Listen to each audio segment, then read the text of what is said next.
Historians note, this story takes place in April of 2539, 2 years after the successful deployment and subsequent destabilization of the asteroid known as K749, which saw the Pyrrhic victory of Spartan 3 Alpha Company as they stopped the vital production of enemy war materials on the edge of human-controlled space. Chapter 1. 02:17 hours, April 12, 2539. Military calendar. Slipstream space en route to Metrum system aboard UNSC Punic-class supercarrier Nephus. Arthur 079 made his way to the bridge of the UNSC Punic-class supercarrier Nephus, unsure of where the day would take him. Just 24 hours ago, Arthur was reassigned from search and rescue operations with his longtime squadmate and, for all intents and purposes, his brother, Solomon 069. The Spartan, donning his standard naval working uniform consisting of a smart khaki uniform and close-cropped blonde haircut, looked more like a walking tank than a sailor that belonged as part of the complement on this impressive ship of the line. Being the apex of scientific and military technology, the super soldiers known simply as Spartans were genetically disposed from birth to be the best. The men and women of the Spartan 2 program were engineered from childhood to be better, faster, stronger, and smarter than any other humans in the history of mankind. He often reflected on the path Dr. Halsey's program had taken him and his squad. His earliest childhood memories were those running around the crowded streets of a backwater planet named Herschel. He had glimpses from time to time of exploring the market square with his father or visiting his grandparents in the outskirts of the city. It was a humble apartment, lush with flora native to the world, and always smelled sweet. A stark contrast of where he was today. The telltale flutter in his stomach signaled the end of the elevator's trip up to the command deck, and he stepped out, his shoes ringing out into the empty corridor of the sterile environment. 2 sentries flanked the bulkhead beyond, signifying that he was in the correct location. He approached 2 Marines, each wearing light utilities with MA-5B bullpup assault rifles. It was a standard issue for Marines across the United Nations Space Command. As he approached, their stoic expressions cracked for the briefest of moments as he came to a stop. Arthur, like his squad mates in the Spartan 2 program, stood well over 2 meters tall, even without his powered assault armor. One Marine craned his head and cleared his throat. "Sierra 079 requesting permission to enter the bridge, Corporal," he said crisply. He began to reach into a breast pocket to produce his identification when the soldier lowered his chin, an indication he was conversing with somebody inside the bridge beyond. "You're clear to enter, sir." No sooner had the sentry finished his statement than 2 hulking bulkhead doors clicked open to reveal yet another corridor fixed with holographic projections flanking his path. On his left stood the Roman commander Scipio Aemilianus, a hero from the brutal Punic Wars millennia ago. On his right, the embossed bronze nameplate read, "Diogenes of Carthage." Both were brilliant tacticians in their own right, with the Roman legionnaire recovering from an embarrassing defeat early in the war but returned for his retribution at the Battle of Nephus. It's an appropriate allegory for what humanity was experiencing now, almost 3,000 years later. Arthur was always a fan of history, gleaning wisdom from the triumphs and failures of leaders and pariahs past. As interested as all Spartans were with combat tactics, astronavigation, or the art of war, for some reason, history had always piqued his interest. He brushed the top of his sandy blonde hair and exhaled, reflecting on his own history. It had been a long time since he saw his father or grandparents, and he sometimes wondered where life took them. At first, he resented Dr. Halsey, his drill instructors, and most of all, Senior Chief Petty Officer Franklin Mendez. A man of modest build, hair tinged with seasons of gray to accompany his tanned skin, he was as tough as nails and sly as a fox. But over time, he came to admire the man and became proud of what he had accomplished. Over the years of training and a war on 2 fronts, he was glad to have instructors as hardcore as Chief Mendez and his cadre. Now Arthur 079 was about to embark on a new mission, one that he had done time and again in face of insurmountable odds: intercept the alien conglomeration known simply as the Covenant and buy the citizens of a new planet enough time to evacuate. He raised a hand at chest level to a palm reader and raised his gaze 2 meters off the deck, A microfine needle protruded from the device and obtained a blood sample, with the retinal scanner passing crisscrossed over his cornea to verify his authenticity. Seemingly satisfied, a subtle click of the pressured bulkhead revealed a cool deck of bridge officers busy at their stations. "Permission to enter the bridge, sir," Arthur requested, and hung at the threshold of the bridge. He snapped to attention and produced a crisp salute. "Granted, at ease, son." "Come to the main display," responded Captain Alistair, a relaxed but formal British nod in his voice. An older gentleman, the captain of the supercarrier they occupied, was a tall and slender man standing almost 2 meters in height, with silver-streaked, close-cut brunette hair. He sported a clean-shaven face and a piercing gaze that could cut through titanium A battleplate. Educated on Earth and accelerated through Luna Officer Candidate School, Captain Fulton spoke in a subtle, posh accent, speaking to his professionalism and by-the-book attitude of leading his crew.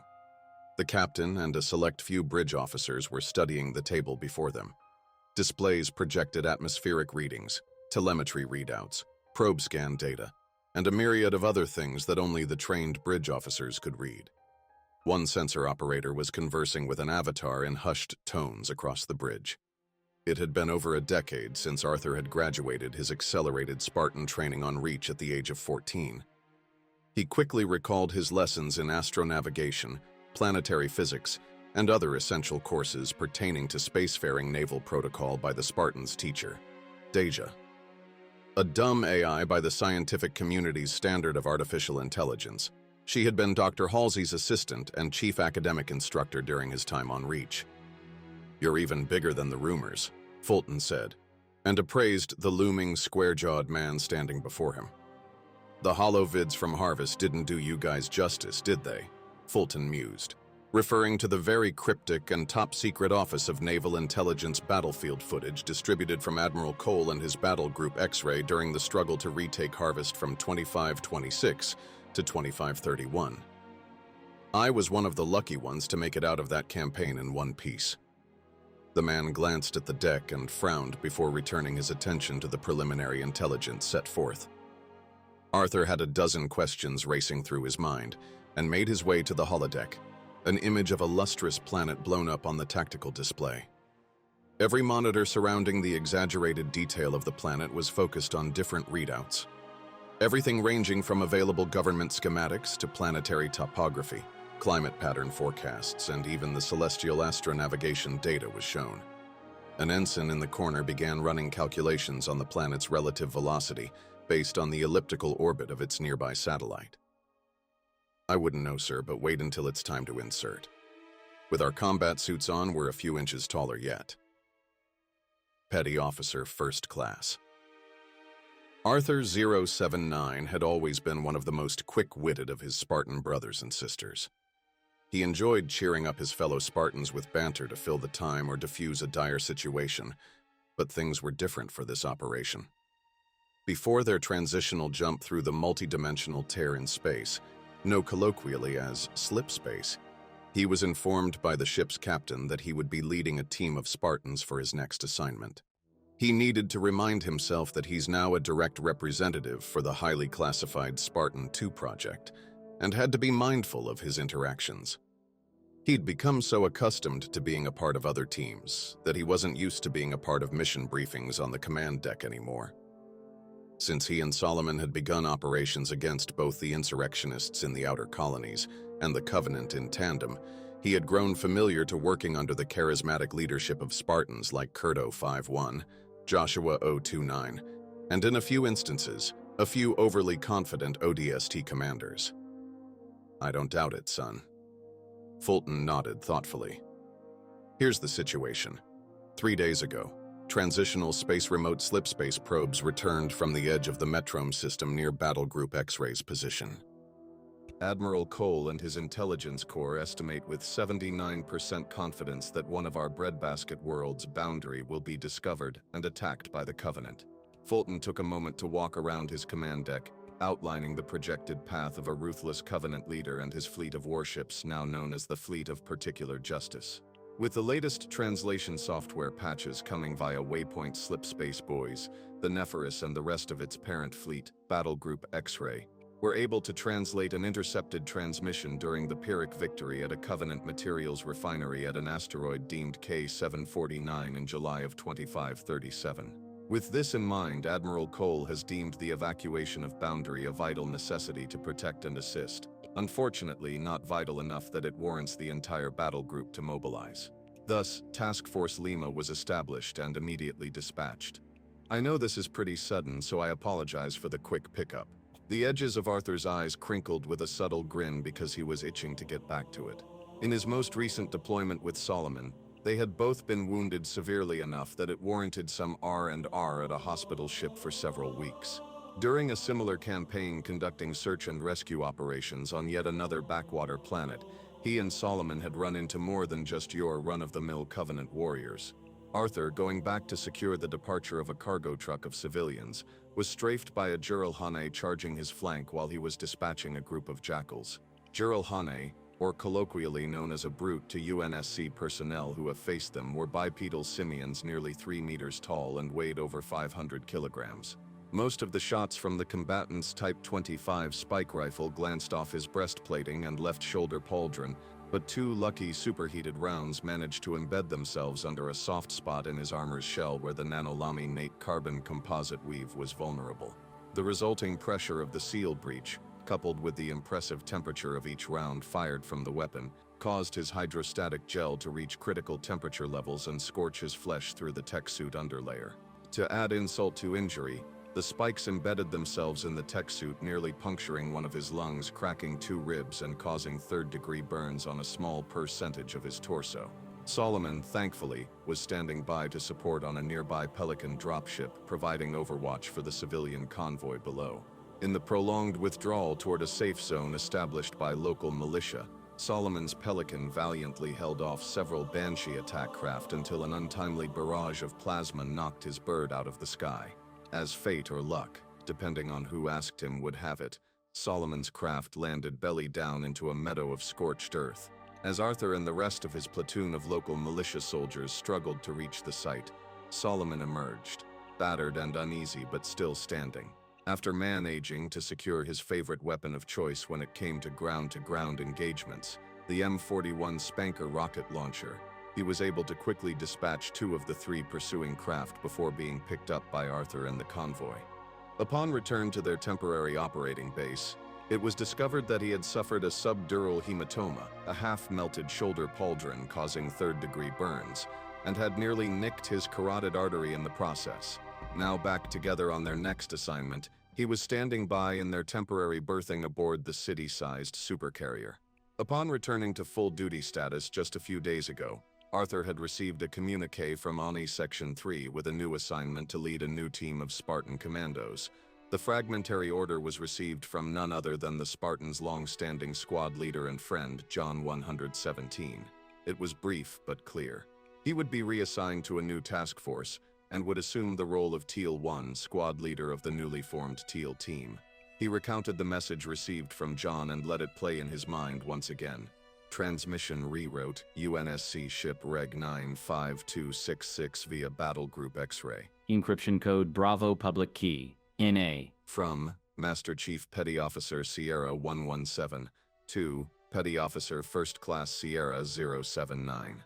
Subject, Deployment Fragmentary Order. Classification Top Secret. Codeword MADIS, Top Secret, Section 3 X-Ray Directive. Effective immediately, you are to attach to the UNSC Nephus and assist with the planetary defense of UEG Colony World Boundary. Secondary objective is to assist in the delay and denial of friendly assets to hostile forces, including civilians, designating Spartan 079 as Teal 1. Sounds like High Com also has a surprise for you. More to follow. Good hunting, Spartan. End file, scramble destruction process enable. Press enter to continue. Arthur continued to study the world in front of him and leaned forward to rest his hands on the metal girder securing the podium in place. A lush planet with hundreds and thousands of kilometers of cereal crops and other popular staples that fed several other worlds lined up in rows below. Boundary was known for its high yields and prosperity due to its residual atmospheric composition. Several decades ago, Boundary was experiencing a runaway greenhouse effect, Its toxic mixture of carbon dioxide, methane, and oxygen made its soil fertile over the millennia at the cost of a breathable atmosphere. When the UEG began colonization efforts in 2419, the colonists were forced to develop a tunnel network system while their terraforming efforts scrubbed the air of methane and reduced carbon dioxide emissions. Arthur pushed off the metal girder and looked at Captain Fulton. "Not an issue, sir. Spartan are always ready. So how do Sierra 069 and I fit into all of this?" "The fragmentary order from Fleetcom was pretty cryptic," Arthur said, genuinely curious why such a hasty assemblage of a new force was created with almost no time to prepare. "Ah, I'm glad you asked, Petty Officer. Due to the extremely short timeline, Task Force Lima won't be able to conduct much in the ways of forward reconnaissance, patrols, or electronic warfare on this mission," Fulton stated. "So we've acquiesced you and your partner, as well as Spartans Sheila 065, Cal 141, and a dedicated platoon of ODSTs to assist in your efforts groundside while the Nephus and our modest fleet attempt to destroy the enemy in space to buy you time from the inevitable invasion. The ODSTs are vacuum-rated and space assault qualified, as I'm told. If things go sideways in a hurry, might be a good asset to leverage." "Correct." Captain Fulton reached into his crisp service uniform and pulled out a thumb-sized data crystal. "Here, take this back to your quarters.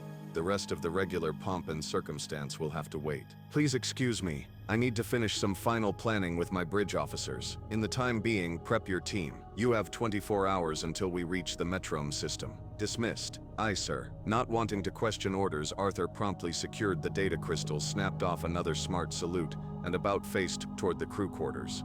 Even without his powered assault armor, Arthur stood well over 2 meters. It led to a lot of odd looks with a mixture of awe, suspicion, and caution.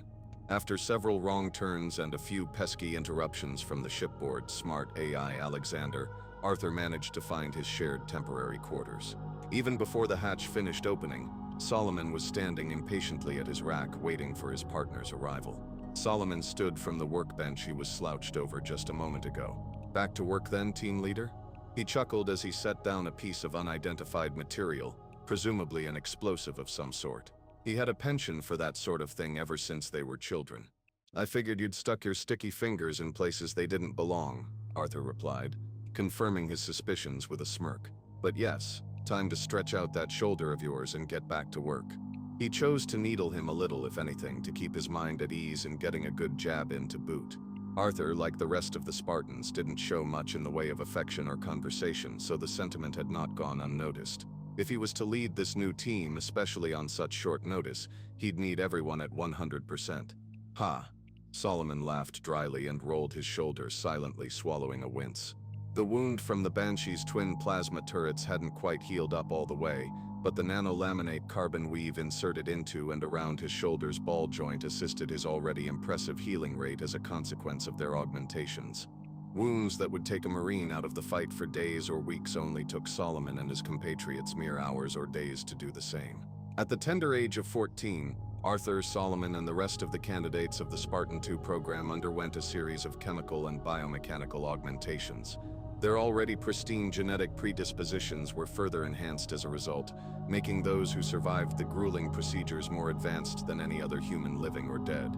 They were groomed by the infamous Dr. Catherine Halsey and her team to fight the growing insurrection in the outer colonies initially. However, their advanced training and offensive operations against the insurrectionist movement were quickly curtailed by the discovery of a genocidal alien race over 10 years ago. Since that time, Arthur, his team, and the collection of Earth-controlled colony worlds known as the United Earth Government had tirelessly fought the alien behemoth nearly non-stop. Witnessing world after world devastated by plasma bombardment or entire fleets of ships turned to molten slag would break the mind of weaker men, but not the Spartans. With minds as sharp and tough as their altered bodies, the new leader of Teal Team did not balk at the specter of yet another planet in the Covenant's sights. While Solomon was putting his kit away, Arthur moved over to the shipboard comm station, which was integrated into a series of displays mounted on their makeshift quarters. "Here's the next surprise," Arthur said as he keyed in his credentials. As he did, an interface displayed in front of them, complete with a current roster of personnel aboard the Nephus, her sister ships, and her attachments. As he scrolled through the data, his neural interface, standard issue for not only Spartans but all naval personnel throughout the fleet, was triggered. The simple action of a thought brought up the desired data. A narrowed list of one ODST platoon as well as 2 code names highlighted in a cool blue. Well, Solomon grinned. Getting part of the band back together, huh? He moved over to the display with Arthur once again fiddling with what could only be an obscure weapons part or explosives component. Pity, looks like they're not scheduled to arrive until our next slipspace junction. I was hoping to catch up before our deployment. It's been a few years. Solomon was referring to the intermittent stops most UNSC vessels typically took for efficiency of movement around deep gravity wells. These stops had another more important function, however.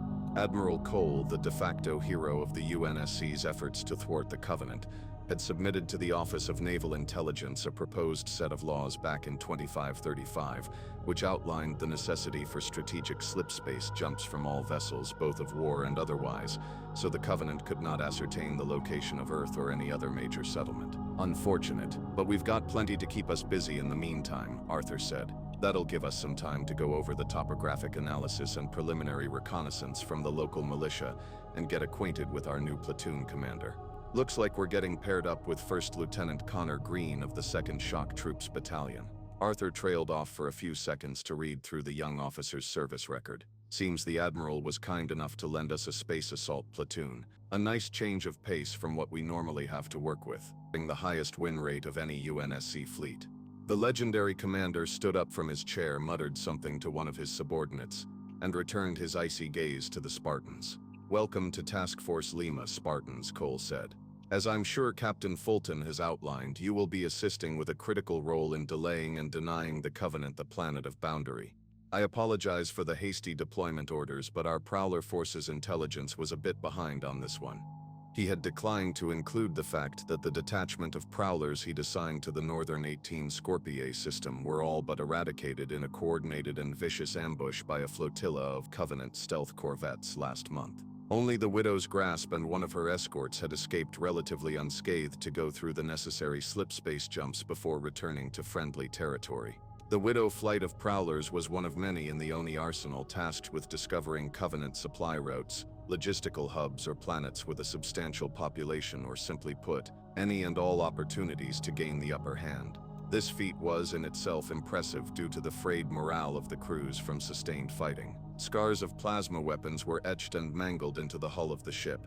A tiny projection of a single Winter-class Prowler hovered in a second display monitor. Carbon-scored hull plating flaked and scattered, and fell like black snow falling to the earth. Prowlers weren't designed for ship-to-ship engagements, let alone a bout against a superior Covenant force. It was nothing short of a miracle the vessel took a near-direct hit and lived to tell the tale. "Let's get down to brass tacks. I know your planning period is limited before your boots are on the ground." Admiral Cole glanced down at the control panel integrated into his chair and typed in a series of commands. Several maps, intelligence reports, and AI-generated battlefield assessments scrolled past his view. He flicked a finger, and the local cluster of a nearby star system came into focus, lines outlining a cluster of planets interlinked by slipspace routes. As you know, Boundary is only a hop, skip, and jump away from both the inner colonies and Reach. We cannot allow the Covenant to establish any logistic depots in the Metrome system. With a swipe of his index finger, the displays slid front and center in front of Arthur's and Solomon's perspective. As you can see, it's almost a certainty that they will be arriving on your doorstep. Due to the tight timeline on this one, I've reassigned an additional detachment of ODSTs detailed to you and your team, and the behest of our esteemed colleague Dr. Halsey. He chuckled softly to himself and cracked a twitch of a smile. It was no secret that the good doctor was always pushing the boundaries of her authority, often going toe-to-toe with the Admiralty and the Office of Naval Intelligence themselves. He had even heard of a time when she got into a shouting match with the legendary head of ONI himself, Admiral Michael Stanforth. For the past 2 decades, Dr. Catherine Halsey, de facto head of the Spartan II program and the overprotective mother of a platoon of augmented super soldiers, had been instrumental in the research and reverse engineering of Covenant weaponry and technology. It gave her an uncomfortable amount confidence in the naval community as a civilian. I have pulled Spartans 065 and 141 from their current assignments to assist you. Cole pursed his lips and took on a more serious tone. His brow furrowed to show stress lines folding over his paper-thin skin. Son, I don't need to remind you of all people the importance of this planet, and I've seen firsthand what you all can accomplish. I'm asking for more this time. Stop the Covenant wherever you can. If you can't dissuade them to tuck tail and run, then stall them long enough to get those civilians out of there. He muttered under his breath, almost imperceptibly. We need every damn able-bodied person we can in this war. Arthur didn't know if he was meant to hear this, but with his augmentations, he and his fellow Spartans could hear a pin drop across a room. Last thing, the battle group commander perked back up in his chair, snapping out of his brief moment of reflection. His battle group had, time and time again, engaged with the Covenant since its formation in 2526. Continually reinforcing his strength, he was recognized as having the most confirmed Covenant ship-to-ship kill count of any fleet in the UNSC. The weight of that sacrifice was etched onto his stoic face. I've stocked a small supply fleet with additional base building supplies and vehicles for your team's use. Take your team and use them at your discretion. I'm leaving the details up to your attachment commander, Lieutenant Green. I've been told he's a very capable young man. Maybe you could even learn a thing or two from each other. Admiral Cole continued to key in commands, intermittently leaning over one side of his chair to issue orders and request updates. With his final interruption, he started once again to flick left and right, a calm calculus to his actions, closing displays and rearranging others. Good luck and Godspeed, Teal Leader. You know what's at stake. Give him hell and get out of this mess alive. Cole out. With that final grim order, the display snapped off. Silence filled the cramped Spartan quarters, leaving Arthur and Solomon to digest what they've just been briefed. Arthur pulled out the tiny chip and crushed it in his hand, mindful that the sensitive crystal situated within the titanium alloy housing was also cracked to prevent any future usage. Well, you heard the man, he said with a cool demeanor. Let's go find Lieutenant Green. Grab your bag, we've got work to do.